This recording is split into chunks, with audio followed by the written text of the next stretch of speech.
Selamat malam, Kaltim Headline Malam kembali hadir bersama saya Rosmi Rahma. Sejumlah informasi penting akan kami hadirkan untuk Anda dan berikut di antaranya. Kita awali Kaltim Headline Malam edisi kali ini. Lebih dari 1.000 kontraktor rekanan pemerintah Kabupaten Kutai Kartanegara gelisah karena belum dibayar. Mereka berupaya menagih dan mendapat jaminan dari pemerintah semua akan menerima pembayaran. Berikut informasinya. Memasuki tahun 2021, masih ada sekitar 1.624 hingga 1.714 kontraktor yang menjadi rekanan pemerintah Kabupaten Kutai Kartanegara belum dibayar. Mereka mendatangi DPRD dan pemerintah, namun dipastikan semuanya akan dibayarkan. Para kontraktor merasa gelisah karena total tagihan yang belum dibayarkan keseluruhan mencapai 305 miliar rupiah. Padahal pemerintah sudah tutup buku pada bulan Desember 2020 lalu. Sementara berkas tagihan para kontraktor belum terproses Badan Pengelolaan Keuangan dan Aset Daerah Kukar. Pemerintah memberikan penjelasan terjadinya keterlambatan bayar bukan karena uangnya tidak ada, melainkan karena proses administrasi yang bebannya cukup berat. Pemkab Kukar menjelaskan ada 5.060 rekanan yang harus dilayani berkasnya. Sementara jumlah personel yang mengerjakan verifikasi perusahaan sangat terbatas. Dari seluruh rekanan itu diakui tersisa sekitar 1.600 rekanan yang belum terlayani. Pihak kontraktor mendesak Pemkab Kukar segera melakukan pembayaran karena sebagian dari mereka harus menanggung bunga bank karena modal pinjaman. Molornya pembayaran akan menambah bunga dan sangat memberatkan para kontraktor. Tadi finalnya hari Kamis. Alhamdulillah ada beberapa kesimpulan, ada beberapa kepastian yang kita dapat. Di antaranya kepastian untuk dilakukan pembayaran yang notabene seharusnya per tanggal 31 Desember itu kita sudah dilakukan pembayaran sesuai dengan kewajiban-kewajiban kita yang telah selesai, administrasi kita yang telah selesai dan lain sebagainya. Jadi tinggal kita menunggu hasil, mudah-mudahan dalam waktu secepatnya karena ada agreement khusus yang kita buat juga, kesepakatan kita buat berupa tertulis bahwasanya pembayaran itu proses administrasinya sudah dilakukan mulai hari ini sampai dengan bulan 3 atau bulan 4. Bupati Kutai Kartanegara Edi Damansyah mengatakan, salah satu faktor membuat belum terbayarnya kontraktor karena para rekanan itu melakukan penagihan menumpuk setelah pekerjaan selesai dilaksanakan. Padahal, semestinya kontraktor bisa menagih berdasarkan termin dari kinerja pekerjaan. Tim Kaltim TV, Hardin melaporkan.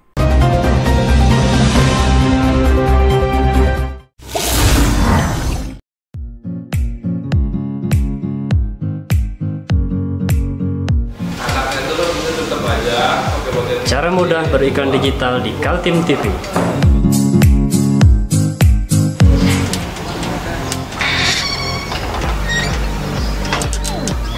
Yang pertama, jadilah sahabat Kaltim TV.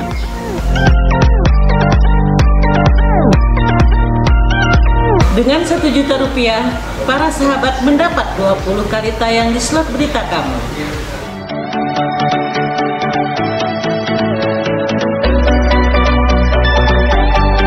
Dengan 20 detik dapat menjangkau 20.000 penonton. Anda beruntung karena mendapat kesempatan perdana dari kami. Ayo jadilah sahabat Kaltim TV.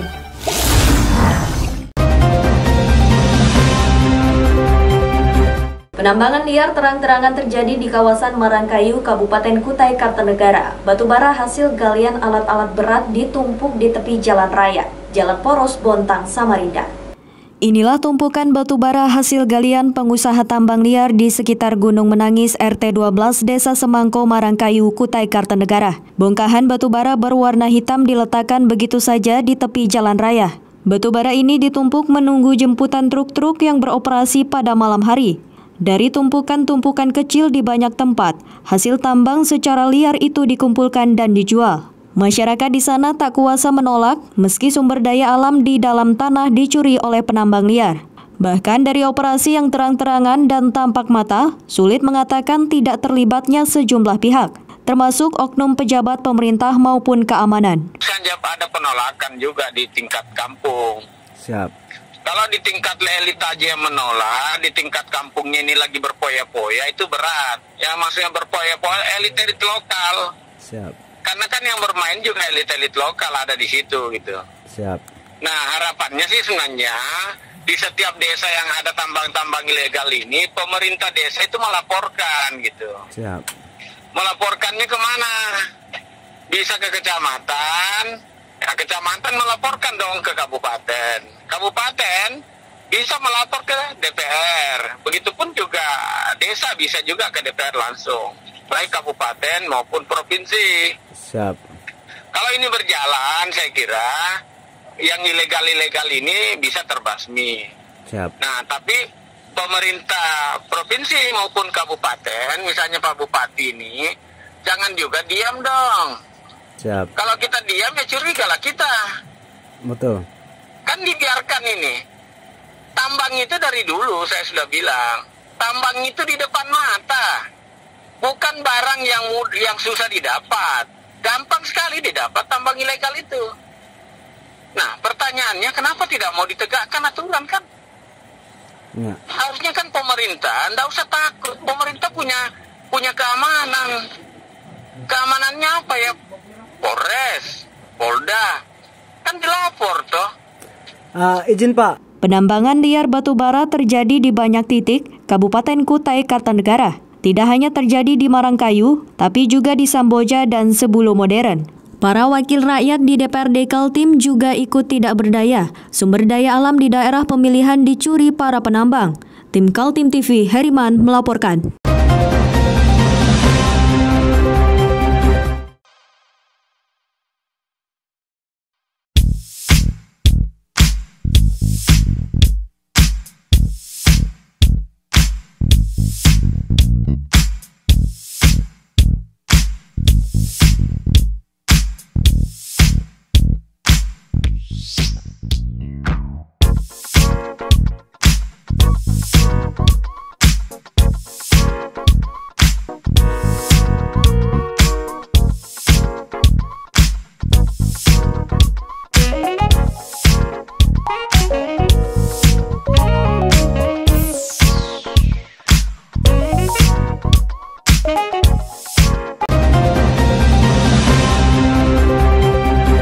Kecelakaan air terjadi di perairan Sungai Muara Kedang Kepala, Desa Jering, Kecamatan Muara Kaman, Kabupaten Kutai Kartanegara. Sebuah kapal tugboat tenggelam saat menarik ponton dengan muatan penuh batu koral. Rencananya kapal tugboat bernama Mawar 5, Rabu pagi 6 Januari sekitar pukul 8.50, membantu tugboat Karunia Samudra 1, menarik kapal tongkang yang bermuatan batu koral dari Pulau Sulawesi Tengah. Memasuki perairan Sungai Kedang Kepala, anak Sungai Mahakam, arus air cukup deras. Hal itu membuat kapal tugboat sulit dikendalikan. Menurut cerita jurumudi yang selamat, penyebab tenggelamnya kapal dikarenakan tali penarik ponton tersangkut di bolder kiri bagian dek depan kapal. Hal itu berakibat kapal TB Mawar 5 tak terkendali lagi dan akhirnya tenggelam.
Kapal tongkang bermuatan batu koral ditarik dengan tujuan jeti PT Bayan Resource kilometer 102 Desa Senior, Kecamatan Muara Ancalong, Kabupaten Kutai Timur. Ponton dan isinya berhasil diselamatkan, juga 5 orang ABK tugboat selamat. Tidak ada korban jiwa, 5 orang awak kapal tugboat yang selamat adalah Iskandar, Kapten TB Mawar 5, Habibi KKM, Sagir dan Suhendra Jurumudi, serta Muslimin Juru Minyak. Tim Kaltim TV melaporkan.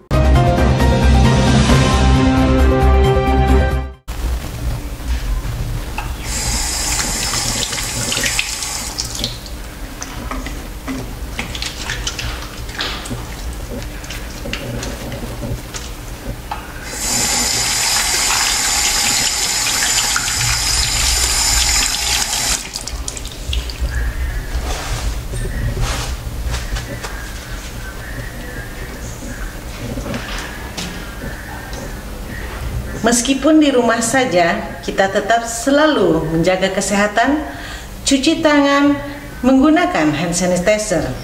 Ingat, mulailah dari diri sendiri.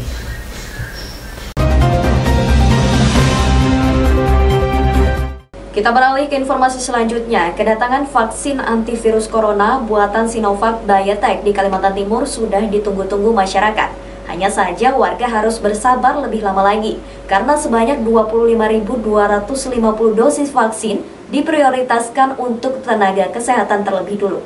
Ada 12.760 tenaga kesehatan di Kalimantan Timur akan menerima penyuntikan pertama vaksin virus anti-corona.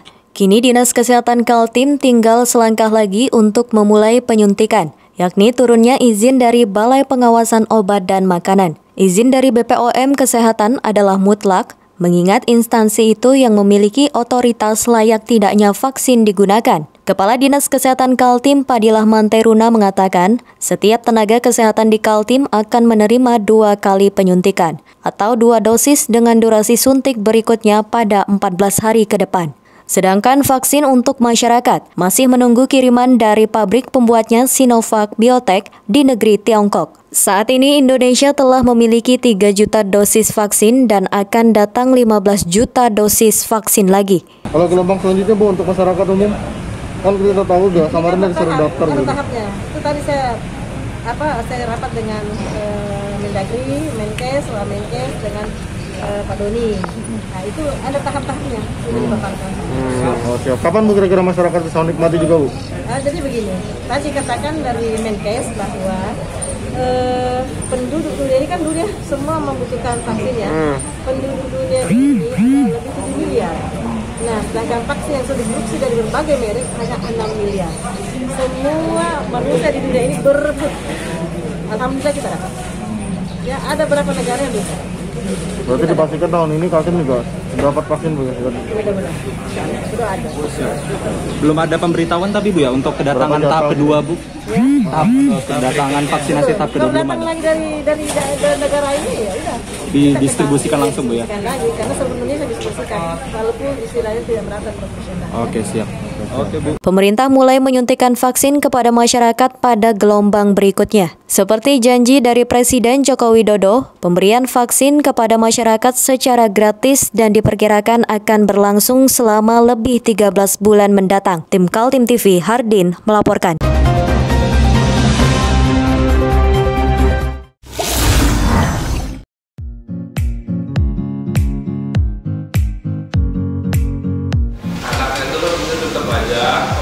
Cara mudah beriklan digital di Kaltim TV.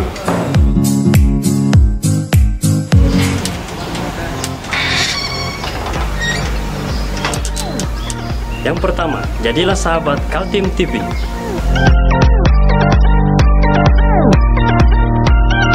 Dengan 1 juta rupiah, para sahabat mendapat 20 kali tayang di slot berita kamu.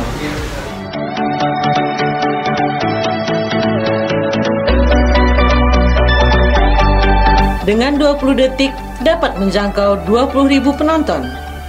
Anda beruntung karena mendapat kesempatan perdana dari kami. Ayo jadilah sahabat Kaltim TV.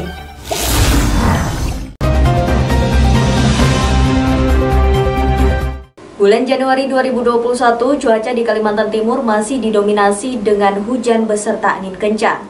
Di Sangatta Utara, Kabupaten Kutai Timur, sebuah mobil pick-up yang sedang parkir mengalami rusak berat setelah tertimpa pohon besar yang roboh saat terjadi angin kencang. Kejadiannya di Jalan Karya Etam Sangatta Utara, Kabupaten Kutai Timur, Provinsi Kalimantan Timur. Sejak sore hari Senin 4 Januari, cuaca sudah hujan dan puncaknya pada pukul 21.15 ketika hujan disertai dengan tiupan angin kencang. Sebuah pohon besar yang berada di tepi jalan dengan tinggi sekitar 10 meter tumbang. Akibatnya, sebuah mobil pick-up yang sedang parkir dekat pohon itu tertimpa, membuat mobil dengan plat nomor polisi KT8540RH itu rusak bagian depannya. Pohon dengan batang radius 60 cm itu juga melintang di tengah jalan dan menghalangi pengendara. Arus lalu lintas sempat tertutup hingga kemudian datang tim dari Basarnas Kutai Timur melakukan pembersihan dengan memotong batang pohon lebih pendek. 4 orang petugas Basarnas dibantu unsur PLN, Polres, PMK, dan masyarakat setempat turun ke lokasi kejadian. Tadi sekitar pukul 21.15 kami terima informasi melalui frekuensi VHF Rapi Kutai Timur tentang adanya pohon tumbang di Jalan Karya Etam, Desa Sangatta Utara, yang mana pohon tersebut menutupi seluruh badan jalan sehingga lalu lintas menjadi terhambat. Siapa saja Pak yang terlibat dalam membersihkan pohon tumbang itu Pak? Ya, tadi dari kami Basarnas Kutai Timur, kemudian dari unit lantas Polres Kutai Timur, dibantu teman-teman dari PLN Sangatta dan masyarakat sekitar lokasi kejadian. Apakah ada korban jiwa Pak? Untuk korban jiwa nihil, cuma 1 unit mobil pick-up yang tertindih pohon yang tumbang, bagian depan mobil hancur. Kabar adanya pohon besar tumbang menimpa mobil dan menutup akses jalan raya, menurut Kepala Seksi Operasi dan Siaga Pencarian dan Pertolongan Kantor Pencarian dan Pertolongan Kelas A Balikpapan Oktavianto, diterima melalui radio RAPI. Tim langsung menuju lokasi dan membuka kembali akses jalan yang sempat tertutup. Tidak ada korban jiwa dalam insiden tersebut. Tim Kaltim TV melaporkan.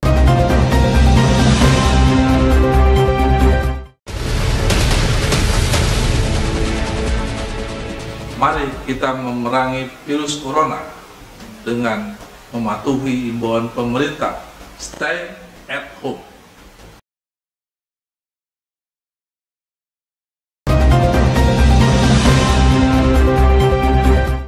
Demikian Kaltim Headline Malam edisi kali ini. Informasi lainnya dapat Anda simak melalui situs website kami www.kaltim.tv, channel YouTube dan fanpage Facebook Kaltim TV. Jangan lupa untuk selalu patuhi protokol kesehatan. Saya Rosmi Rahma bersama kerabat kerja yang bertugas pamit undur diri. Selamat malam dan sampai jumpa.